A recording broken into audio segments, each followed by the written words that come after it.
বড় 10 চাকার ট্রাক্টর। কৃষ্ণনগর নামের এক গ্রামে মানিসেট নামের এক বড় মহাজন ছিল। সে সবাইকে টাকা ধার দিয়ে সুদ নিত। এভাবে মানিসেট কুনালকে 10 লাখ টাকা ধার দেয়।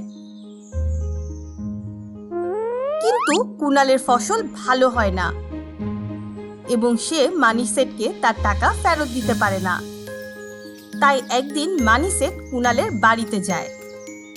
কিরে কুনাল, 10 লাখ টাকা নেওয়ার সময় তো হাত পা ধরেছিলি, কিন্তু ফেরত দেওয়ার সময় তো কোনো খোঁজই নেই। এভাবে চলতে থাকলে আমি তোর পা ভেঙে হাতে ধরিয়ে দেব। তুই আমাকে চিনিস না। মানিসেট জানতো যে কুনালের কাছে 10 চাকার অনেক বড় একটা ট্রাক্টর আছে। অনেকদিন যাবৎ তার নজর এই ট্রাক্টরের উপর ছিল, তাই সে তাকে ট্রাক্টর দিয়ে বাড়ি পৌঁছে দিতে বলে। তখন কুনাল বলে, অবশ্যই স্যার, আসুন। মহাজনকে বাড়িতে পৌঁছে দিয়ে কুনাল বলে, স্যার, আমি আপনার 10 লাখ টাকা 2-1 দিনের মধ্যেই দিয়ে দেব। আচ্ছা, দিয়ে দিবি? ঠিক আছে, ততক্ষণ তোর 10 চাকার ট্রাক্টর আমার কাছেই থাকবে। কি বলিস? এটা বলে ট্রাক্টরের চাবি নিয়ে নেয়। কুনাল কিছু করতে পারে না, ও বাড়ি ফিরে যায়। এটা দেখে তার স্ত্রী বলে, আরে আপনার ট্রাক্টর কোথায়? আরে কি বলবো, এই মহাজন তো আমার ট্রাক্টরই নিয়ে গেছে। এটা কেন করলো? তাকে তো শিক্ষা দিতেই হবে।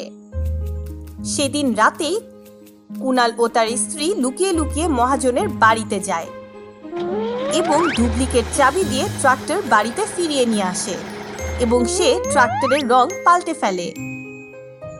পরের দিন সকালে মহাজন দেখে তার ঘরের সামনে ট্রাক্টর নেই। সে অবাক হয়ে যায়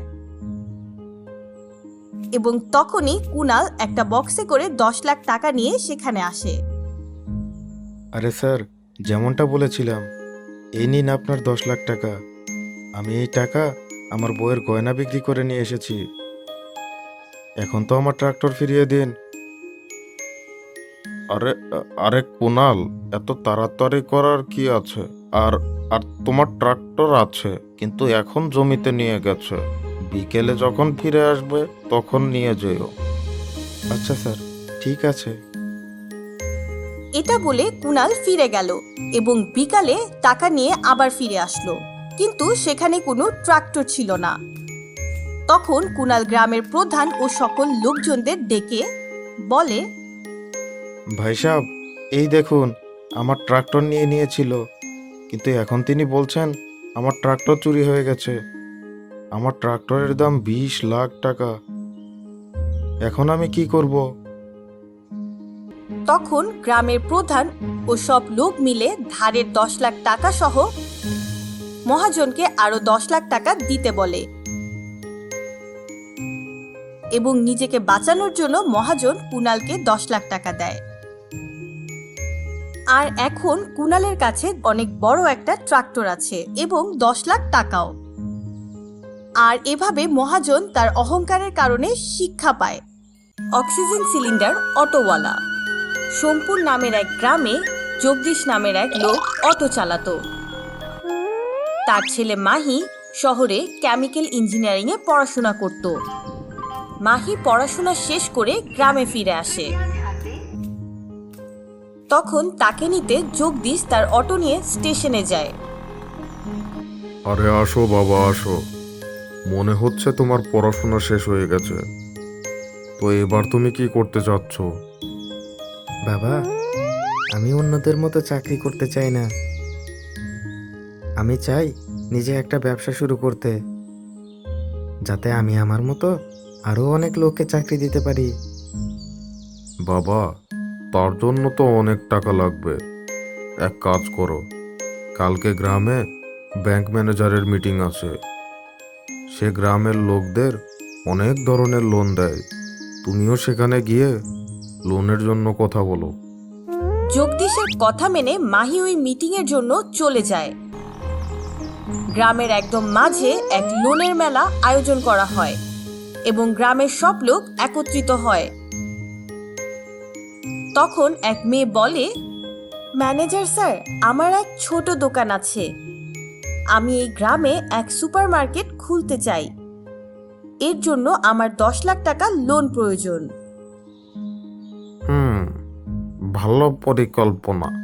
লোন পেতে পারো, কিন্তু ব্যাংকের কাছে তোমার কিছু জমা রাখতে হবে। আমার কাছে আমার বাড়ির কাগজপত্র আছে। আচ্ছা, ঠিক আছে, পেয়ে যাবে। আর কেউ কি আছো যার লোন প্রয়োজন? স্যার, আমার নাম মাহি। আমি একজন কেমিক্যাল ইঞ্জিনিয়ার। আমি একটা অক্সিজেন প্লান্ট বানাতে চাই। আমি পড়াশোনা করে জানতে পেরেছি যে এই গ্রামের আশেপাশে কোনো অক্সিজেন প্লান্ট নেই। আমি যদি একটা প্লান্ট খুলি তাহলে আশেপাশের হাসপাতালে খুব সহজেই অক্সিজেন সাপ্লাই করতে পারবো। এতে সবার অনেক উপকারও হবে। মাহির কথা শুনে ম্যানেজার হাসতে শুরু করে। হা হা হা, অক্সিজেন প্লান্ট? আরে, নিঃশ্বাস নিলেই তো অক্সিজেন পাওয়া যায়। কোনো পরিকল্পনা থাকলে বলতে পারো। ম্যানেজারের কথা শুনে সবাই হাসতে শুরু করে এবং মাহি সেখান থেকে চলে যায়। বাড়িতে গিয়ে তার বাবা জগদীশের কাছে টাকার কথা বলে। বাবা, আপনি যদি আমার উপর ভরসা করেন তাহলে আমাকে 10 লাখ টাকা জোগাড় করে দিন না। অবশ্যই আমি একটা ভালো ব্যবসা করতে পারবো। এটা বলতেই জগদীশ তার ঘর বিক্রি করে মাহিকে টাকার ব্যবস্থা করে দেয়। মাহি অক্সিজেন প্ল্যান্টের ব্যবসা শুরু করে। সে তার বাবার অটোতে করে গিয়ে অক্সিজেন সাপ্লাই করতে শুরু করে। কিছুদিন পর পুরো পৃথিবীতে করোনা ভাইরাস নামের এক মহামারী ছড়িয়ে পড়ে এবং গ্রামেও মানুষ অক্সিজেনের অভাবে মরতে শুরু করে। বাবা, করোনা ভাইরাসের কারণে অক্সিজেনের ডিমান্ড অনেক বেড়ে গেছে। অনেক মানুষ মারা যেতে শুরু করেছে। আমরা একটা কাজ করি, আমরা আমাদের অটোতে অক্সিজেন সিলিন্ডার লাগিয়ে নিই, একদম হাসপাতালের মতো। এভাবে রোগীদের গাড়িতেই অক্সিজেন দিতে পারবো আর অনেক লোকের জীবনও বাঁচাতে পারবো। এভাবে মাহি ও জগদীশ মিলে অনেক লোককে অক্সিজেন দিয়ে সাহায্য করে। এই কথা জানতে পেরে সরকার মাহিকে অনেক সম্মানিত করে এবং ব্যাংক ম্যানেজার এসে তাকে 1 কোটি টাকা লোন দেয়। সেই টাকা দিয়ে মাহি অনেক বড় এক অক্সিজেন ফ্যাক্টরি শুরু করে। জাদু, টাকার ঘর এবং টাকার গাছ। এক গ্রামে নকুল ও সহদেব নামের 2 জন ভালো বন্ধু থাকত। তাদের দুজনের ঘর ছিল পাশাপাশি। তারা একসাথে এক মালিকের কাছে জমিতে কাজ করত। তাদের মাঝে নকুল স্বার্থপর ছিল। সে কোনো কাজ করত না, সব সময় সহদেবের উপর ছেড়ে দিয়ে গিয়ে আরাম করে ঘুমোতো। কিন্তু বিকালে যখন টাকা নেওয়ার সময় হতো তখন নকুল নাটক করত আর বলতো, মালিক দেখেছেন, আমরা কত কাজ করেছি। কিন্তু সহদেব কোনো কথা বলতো না, কারণ তারা ছোটবেলা থেকেই অনেক ভালো বন্ধু ছিল। এসব জেনে সহদেবের স্ত্রী বলে, আরে ও গুণধর জামাই, তুমি কেন ওই নকুলের সাথে কাজ করো?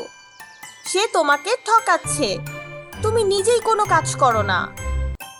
আরে আমার প্রিয় শিলা, ও নাটক করতে পারে, কিন্তু ও ছোটবেলা থেকে আমার অনেক ভালো বন্ধু, আর ওকে সাহায্য করতে পারলে আমার তো ভালোই লাগে। বাদ দাও তো ওর কথা, ও কোনো একদিন সবকিছু ঠিকই বুঝতে পারবে। এভাবে কিছুদিন চলে যায়। একদিন তারা দুজনে কাজ শেষ করে জঙ্গলের রাস্তা দিয়ে যাচ্ছিল। তখনই তারা এক বাবাকে গাছের নিচে বসে ধ্যান করতে দেখে। হঠাৎ সেখানে এক সাপ সেই সাধু বাবার কাছ দিয়ে যাচ্ছিল। তখন সহদেব বলে, আরে বন্ধু, ওই সাপের হাত থেকে সাধু বাবাকে যে বাঁচাতে হবে। আরে বন্ধু, তুমি মাথা ঘামাচ্ছ কেন? এসব চিন্তা বাদ দাও, চলো নিজের কাজ করো। কিন্তু সহদেব তার কথা শুনে না। সাপটিকে ধরে সেখান থেকে দূরে ফেলে দেয়। তখন সাধু বাবা চোখ খুলে দেখে, বাবা, আমরা দুজন মিলে আপনাকে ওই সাপের হাত থেকে বাঁচিয়েছি। তখন সাধু বাবা তার শক্তি দিয়ে সবকিছু দেখে নেয় ও বলে, তোমাদের অনেক ধন্যবাদ। আমি তোমাদের একটি করে উপহার দিতে চাই। বলো, তোমরা কি চাও? আরে উপহার? কি উপহার? বলুন বলুন সাধু বাবা। তুমি কি টাকার ঘর চাও নাকি টাকা দেয়া গাছ? ভালো করে ভেবে বলো। তুমি শুধু একটাই চাইতে পারবে। আরে এতে ভাবার কি আছে সাধু বাবা? আমার টাকার ঘর চাই, যেটার জানালা, ছাদ সব কিছুই টাকার হবে। এটা বলতেই নকুলের ঘর টাকার ঘরের মতো হয়ে যায়। আর সহদেবের ঘরের সামনে এক জাদুর টাকার গাছ চলে আসে। নকুল তার টাকা দিয়ে বিলাসিতা করতে থাকে এবং তার স্ত্রীকে গহনা, সোনা ইত্যাদি কিনে দিতে থাকে। কিন্তু অন্যদিকে সহদেব তার কাছে টাকা দিয়ে অন্যদের সাহায্য করতে শুরু করে। এক রাতে কিছু চোর এসে নকুল ও তার স্ত্রীকে গাছের সাথে বেঁধে বাড়ির সবকিছু ভেঙে সব টাকা চুরি করে নিয়ে যায়। পরের দিন সকালে নকুল কান্না করছিল। হায় আল্লাহ, আমার তো সব শেষ। আমি শেষ হয়ে গেলাম রে। আমার তো সব টাকা চুরি হয়ে গেল। আরে বন্ধু, মন খারাপ করো না। আমার কাছে টাকার গাছ আছে। আমি সেটা থেকে তোমাকে কিছু টাকা দিচ্ছি। তুমি আজ থেকে সবাইকে সাহায্য করে ভালো মানুষের মতো বাঁচো। এরপর নকুলও সহদেবের গাছের টাকা দিয়ে একটা ঘর বানায় এবং সবাইকে সাহায্য করতে শুরু করে।